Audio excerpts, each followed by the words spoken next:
فنا فی الرسول ایک مقام ہے، فنا فی الرسول اپنے حقیقی معنی میں، جس کی چال رسول، جس کی ڈھال رسول، جس کا وصال رسول، جس کا ہجر رسول، جس کا جاگنا رسول، جس کا سونا رسول، زخموں سے چور چور ہیں۔ خانہ کعبہ میں جب پہلی نماز ادا کی، اپنے رشتہ داروں نے اتنا زد و کوب کیا، اتنا تشدد کیا، زخموں سے چور چور ہیں، انہوں نے مردہ سمجھ کے پھینک دیا، گھر والے اٹھا کے گھر لائے، ماں دودھ پلا رہی ہیں، پانی چھڑکاؤ کر رہی ہیں۔ اس کے بعد جب ہوش میں آئے ایک دن ایک رات کے بعد، پہلا سوال یہ تھا میرے رسول کیسے ہیں؟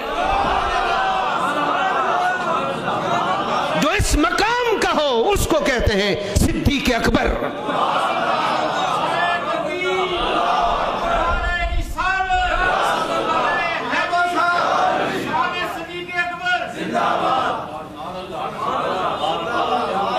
کس کو صدیق اکبر کہتے ہیں؟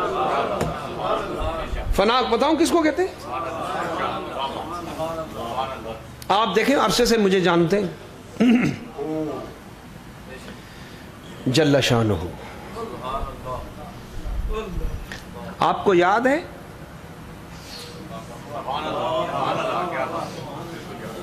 نا علامہ صاحب کون سی بات، وہ ٹیکنیکل کالج کے زمانے کی بات کریں یا عیدگاہ میں جب ہوتے تھے ادھر کی بات کر رہے ہیں، یا جب فلانی جگہ ہوتے تھے اس کی بات کر رہے ہیں؟ کون سی بات کر رہے ہیں؟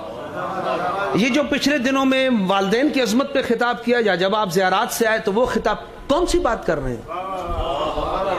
پوچھ سو یا نہ پوچھ سو؟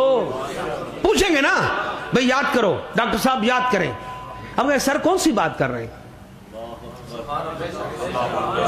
فنائیت نہیں ہے، فنائیت نہیں ہے۔ جہاں فنائیت ہو وہاں کیا ہے؟ صحابہ کرام ہیں۔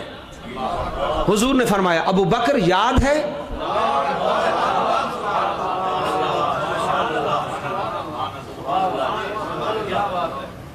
تو صدیق اکبر نے نہیں فرمایا کہ حضور وہ جو غار ثور میں ہم گئے تھے وہ فرما رہے ہیں، ہجرت کی رات جب میں آیا تھا وہ فرما رہے ہیں۔ وہ جو پہلی دفعہ تبلیغ کے لیے خطیب اسلام لقب ہے حضرت صدیق اکبر کا، پہلے خطیب، جس میں وہ زد و کوب ہوئے، وہ واقعات آپ سمجھتے ہوں گے۔ حاضرین گرامی ذرا غور کیجئے گا۔ اچھا حضور وہ جو وفد آیا تھا بات کرے، وہ بات کر رہے ہیں۔ ابو بکر یاد ہے؟ حضرت صدیق اکبر رضی اللہ تعالی عنہ نے وقت ضائع کیے بغیر فوراً جواب دیا۔ میں پھر پڑھ رہا ہوں تاکہ کنٹینیو ہو۔ ابو بکر یاد ہے؟ عرض کیا یاد ہے، اور یہ بھی یاد ہے سب سے پہلے بلا آپ نے کہا تھا۔